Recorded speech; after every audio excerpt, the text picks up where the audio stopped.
Hello everyone, I'm Indra Bartona and welcome to my show. If you haven't joined me before, I talk about topics related to how to stay on path to a positive vibe lifestyle, interview guests, and also host guided meditations. Today we are talking to Clint Murphy about finding your purpose. Clint is a husband and a father of two boys. By day, he's a chief financial officer, and in the evenings, he reads, invests, writes a fantasy novel series, and hosts the Pursuit of Learning podcast. Before we get started, please remember to subscribe to my channel, and if you found this show interesting or helpful, please like and comment as I love your comments. So, let's get started.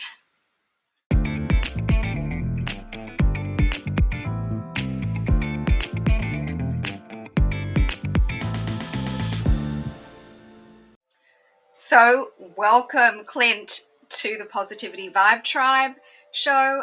It is just such an honor to have you here chatting about finding your purpose. How are you? Good. Thank you for having me. One of my favorite conversations. I think this is one of the things they had a conversation on. One of our couple conversations on the Positivity Vibe Tribe was finding your purpose. So one of my favorite topics. Absolutely. And I really have to thank you for being such a regular guest on Positivity Vibe Tribe in the Twitter spaces. You're a very popular guest. And every time you come on, everybody just loads up into the room, and there's just so much feedback during the space and after. And now that we have the new chat feature on Twitter, I think next time we have you, that the room's going to blow up completely, even more so. So it's always fun. But I want to jump on first of all. What you're doing with your podcast, and I mean, this has been going for some time, and it's really wonderful. Could you share something with the viewers about your wonderful podcast? Yeah, thank you. So the podcast is called The Pursuit of Learning, though we are going through potentially a rebranding exercise, and I have some ideas where that's going already. The concept is that I read books about personal, professional, and financial growth, and then have the author on to have a conversation about their book. So, a book club, if you will, with the author. And that allows a few things. That allows me to read the book first, understand the concepts at a reasonable base level, then have a conversation with the author to understand it at an even deeper level and allow it to sink in and dig into some topics.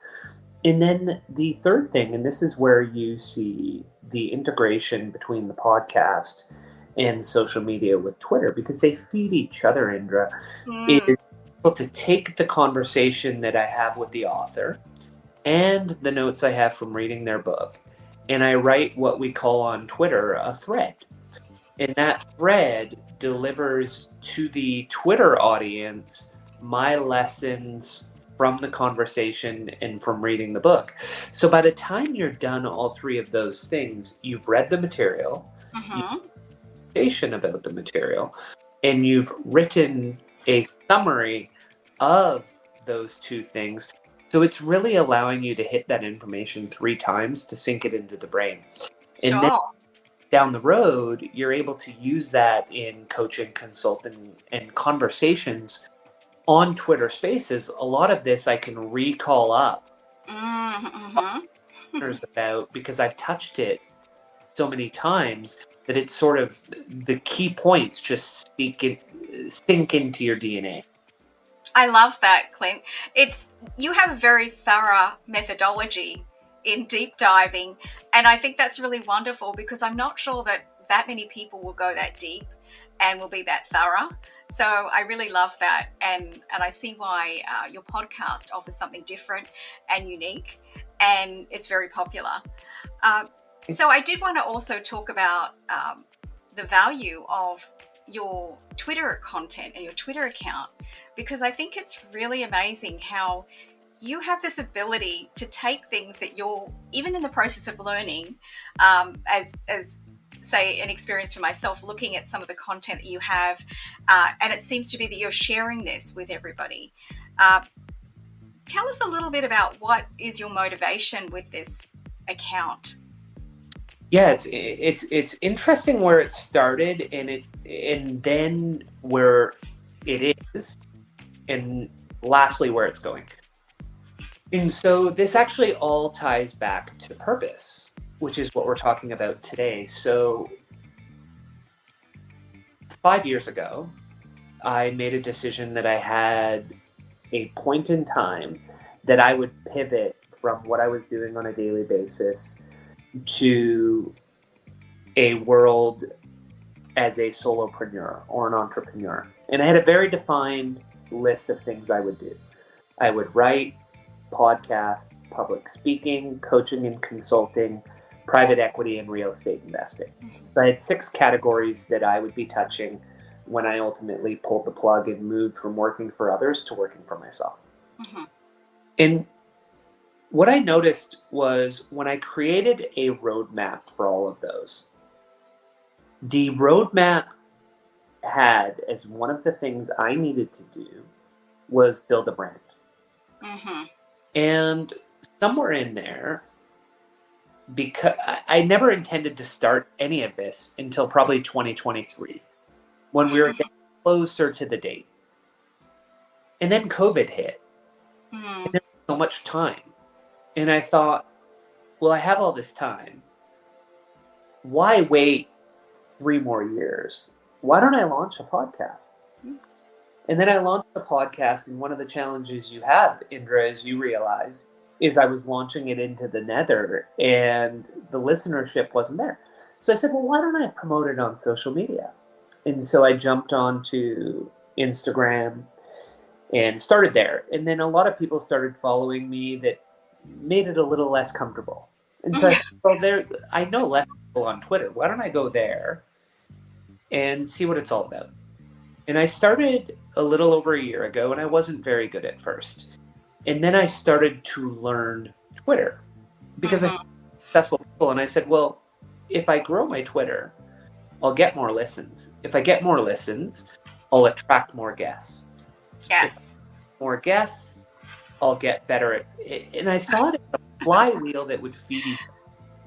And so I really started to dive into the Twitter, and it was working. The more I grew on Twitter, the more listens I would get on the podcast. And then what I saw as a real difference maker was learning how to write threads. And so I spent a lot of time, effort, and money learning how to write them. I took Ship 3030 with Dickie Bush and Nicholas Cole. And Cole and Dickie are, to me, very good teachers on how to write threads. And so that took the game to the next level and started jumping in spaces. That's where we met. Mm-hmm. That's ultimately one of the places I want to go back to. And I have an intention to do it in a way where I can integrate it with the podcast, but I have to think through that, Indra. Sure. And so what I found happened was my ability to ask guests to come on the podcast. If I reach out to someone and say, I'm going to promote you to my 200 followers on social media, it doesn't ring the same as I'm going to promote you to 130,000. And in 6 months from now, being able to say, I'll promote you to 250,000. Right. And next year, 500,000 or 1 million. And I think there's certain numbers that once you cross them, your ability to get guests just scales up. Yes. And less afraid to reach out to anyone. So that's what prompted it all. That's what prompted the journey into social media. And then what I realized was, and this was an interesting flip, I'm good at, or getting better at, humility on it. I'm getting better at the podcast, and in every episode gets better. But I'm probably better on Twitter than on podcast. And so which, at some point, well, yeah, it's comes the thing. Yeah, and then with the new offerings on Twitter that they're sort of moving towards this other concept of actually having their own podcast, sort of system. Like they're moving towards that. Like it's going to be like radio stations almost. So the two might meld into one anyway on the in the Twitterverse. So really interesting. So I'm sure that this is also going to come up as we go through some of your questions. But let's jump into finding your purpose, because this topic really has a lot of meanings to many people. How do you define it? How do you best define finding your purpose? Yeah, the way I look at it is, what is it you're doing? I'll give you some examples, and this is how people can know they've found it, right? Is what are you doing when there's no concept of time? So all of a sudden your partner or your kids or your parents say, "Hey Indra, it's dinner time." And you thought you just sat down at 3:00. Right? So you miss meals, you don't get tired, you can do it forever. You can do it for hours without interruption. And to borrow from the Netflix show, it sparks joy in you, right? Yes. Doing that sparks that joy, and you have just full body joy because Yes. you can't imagine doing something else. And so or to use the example of a dog, right? With a dog, when you throw a tennis ball, they go and get it. They bring it. What are those things in your life that you may put them down, but you always find yourself coming back to them?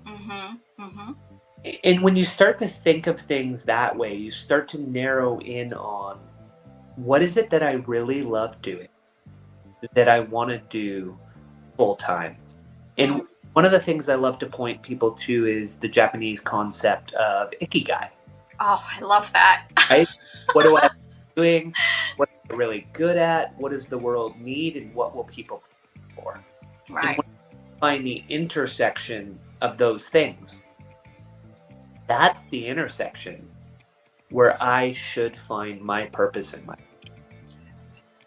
So now that we've defined find your purpose, tell us a little bit how this has applied to your life's journey, because I have heard this before in Twitter spaces, but I think everybody else here would love to hear this. And it is I guess it's a turning point story.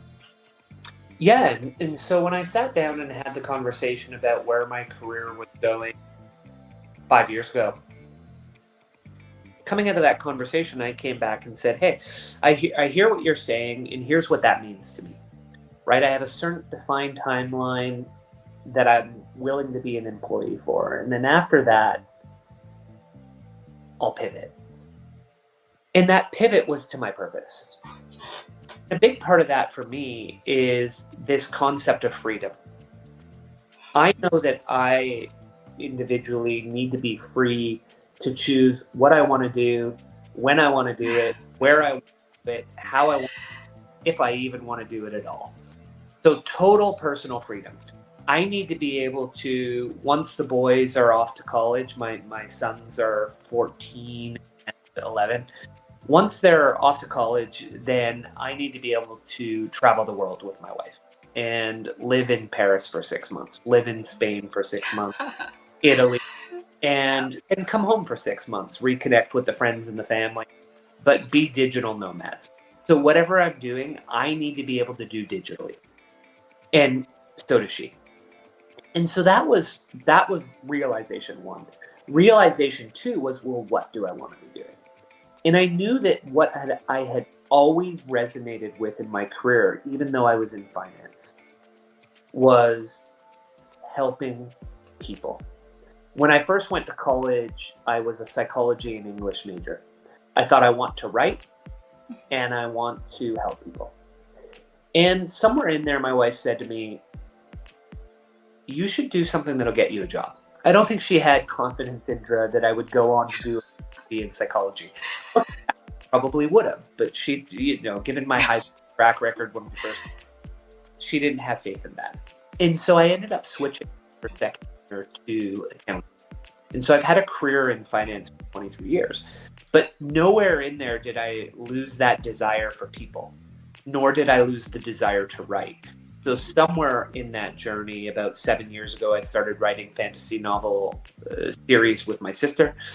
And I really focused in my career. One of the ways I got ahead was I always helped people on my team grow, hire the right people, treat them well, help them achieve their personal, professional, and financial growth. And so then what I realized is those three things. I've been doing it with people on my team for the last 20 years. How do I do it with millions of people? How do I help millions of people grow personally, professionally, and financially? And so when we talk about the podcast, that's what I do.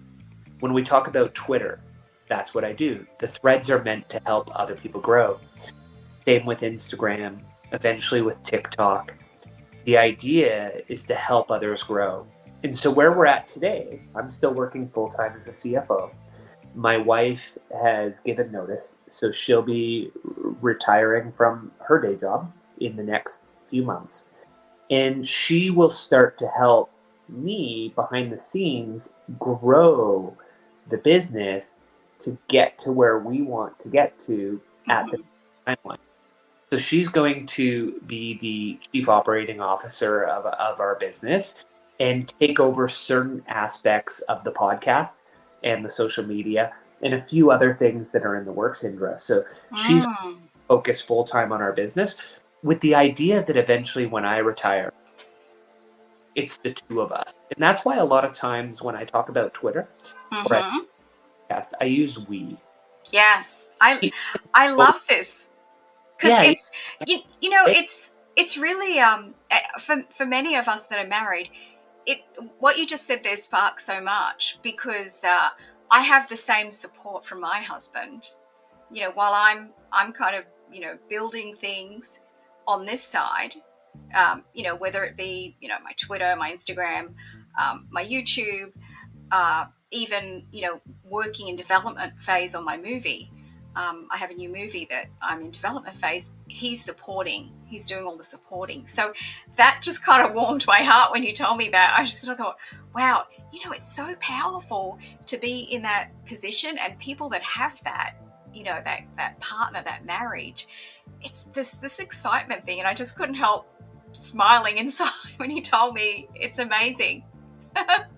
Well, a lot of people write it on Twitter, and I don't think people necessarily realize what we mean by it when we say marrying the right person is one of the greatest life hacks you can find. And I think that, people are like, oh, that means you're exploiting your partner. And I don't think that's how we mean it. I think what we mean is that right partner, you're supporting each other. Yes. And I may be writing that it's the greatest life hack I've ever had. And I'm sure my wife would write the same thing because each of us is together serving a purpose in our relationship. Yes. And not as if we have conversations and one of us arbitrarily says, hey, you're going to do X, Y, and Z, and I'm going to do A, B, and C. We say, how can we best serve each other in this partnership? You do this, I'll do this, you support. Yes. And it doesn't mean they do all of X, Y, and Z. No. How do we support each other so that together we're better than alone? And that's what really, that's what I find exciting. And a lot of this process almost happens at an organic level. Some of it's almost unspoken. They start doing something and then you start doing something and it's just, oh, this works beautifully. And hey, maybe I could do this or you could do that. And then it just sort of starts flowing. So I love this as far as, because we're talking about finding a purpose. And I think it really does connect to the partner that you have in your life. If you're lucky enough to have somebody that helps and nurtures you, and there's a supportive network, together. It's like it's a really strong foundation. So I love that we get to share this, and it's something that we both have. Yeah, the other interesting part is if your purpose doesn't align, it's you really have to evaluate that relationship. I put up Mm-hmm. today, it was our 18th wedding anniversary yesterday, and we've been together now for 27 years. And Wow. when you think of that long-term relationship, shared goals, shared values, shared mission, to some extent, you may have different purposes, but the more you're aligned, the more your relationship is aligned. And so, having Mm. a partner who supports you, aligns with you, challenges you, it really moves all of this. I love that. I want to just ask you about, was there a specific time in your life that you started to seek out your purpose, and what was the reason that this happened? And I think I have heard this as well before, and I think this is a really interesting discussion and answer that you have. It's interesting that almost every time I've had a major move forward in life, it's come out of darkness, right?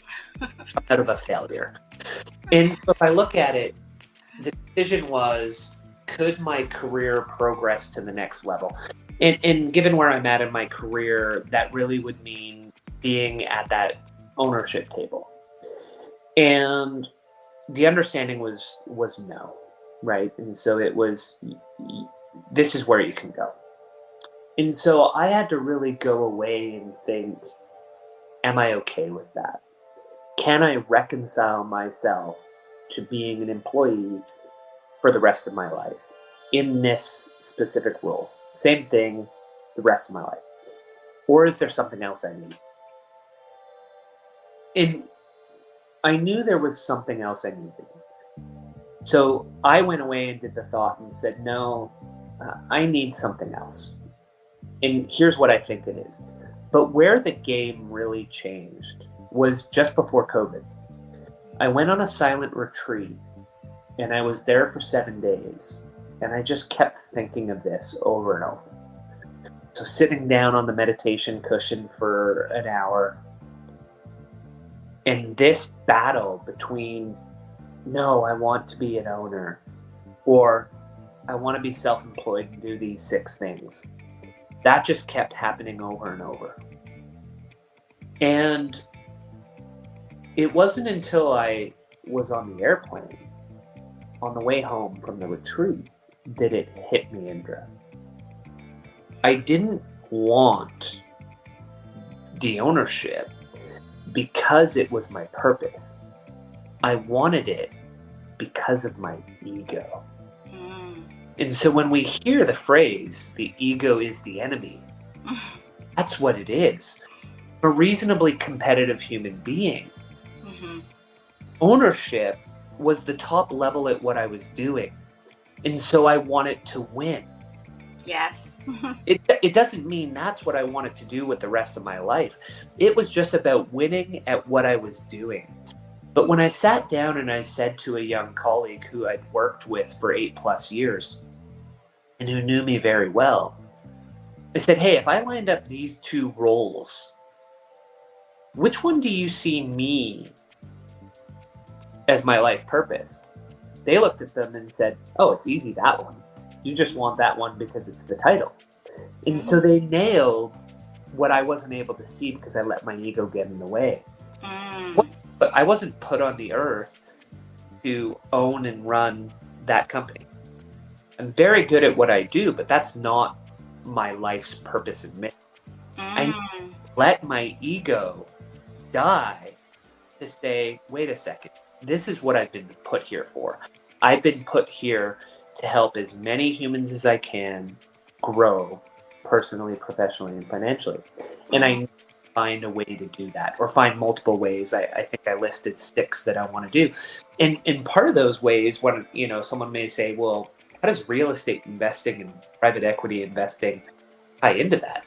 And the way I look at it is, if I'm doing real estate investing or private equity investing in a way where I'm able to structure my business or structure the real estate fund so that other people get an opportunity to invest in ways they haven't, or get an opportunity to work in ways they haven't, you're helping them grow Yes.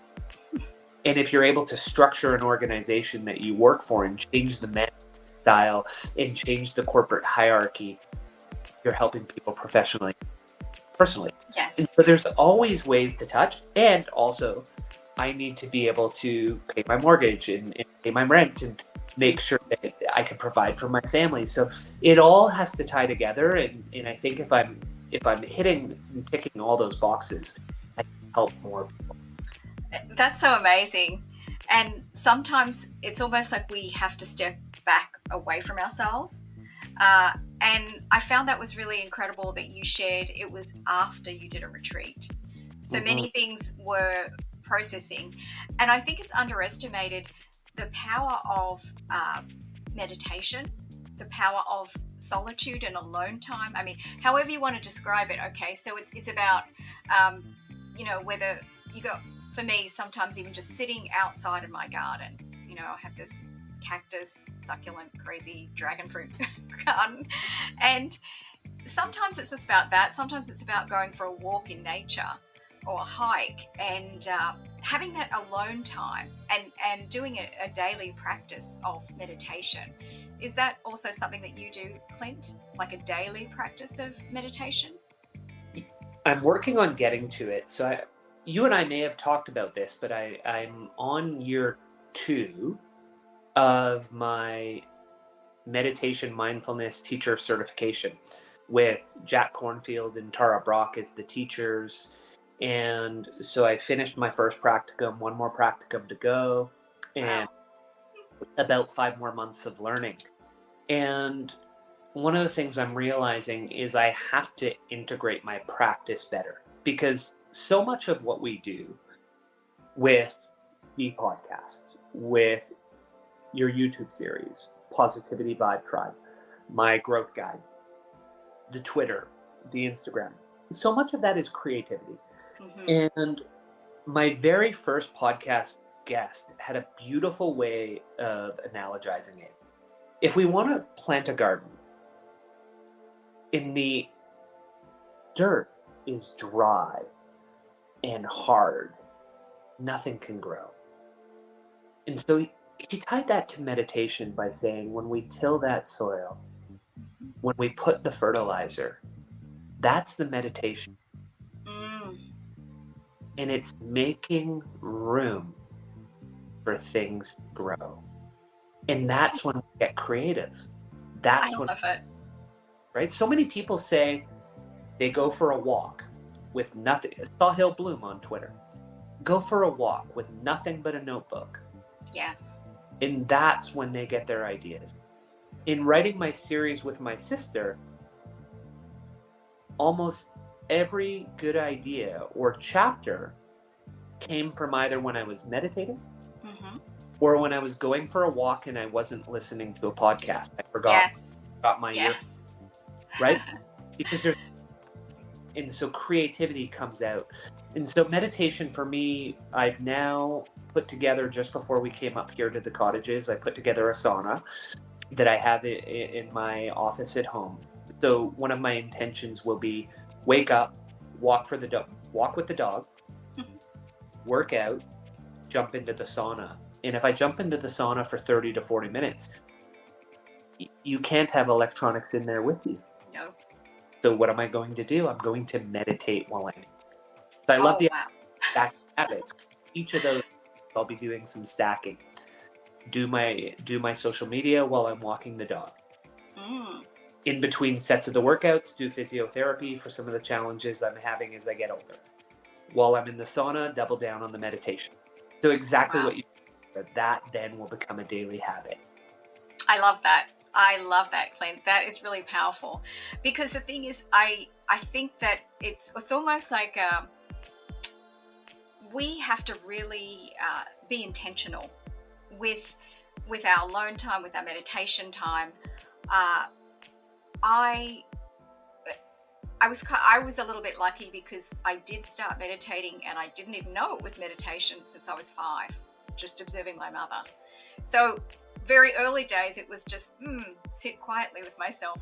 But now I think it's also, with our busy lives, it's very tempting not to do it. Oh, I could just skip it today. Oh, I could just not do it. So it's basically, I schedule it in, which it sounds like you do too. And because, for busy people, we have to be disciplined. So Sure. I love everything that you share, and I think that's a really nice note to close on for now. Uh, I would love to bring you back and do a part two to this, because there is so much for you to share, and we really do appreciate your presence here so much in the Positivity Vibe Tribe, but live on YouTube. Thank you. I would love to have a chat with you more on this topic and many, many more. I love what you do and what you share with the world. I think a lot more people need to tune in to the Positivity Vibe Tribe and see what you and the team are doing, because it's beautiful, the direction that you're trying to help people go in life. Thank you so much, Clint. Now, I'm going to have all of your contact links below this video so everybody can find Perfect. you, track you, and everything else. So I'm excited to have this out and about, and I'm so grateful for you coming on the show today. I just want to send you and your family and everybody watching love, light, and blessings. Thank you, and back at you.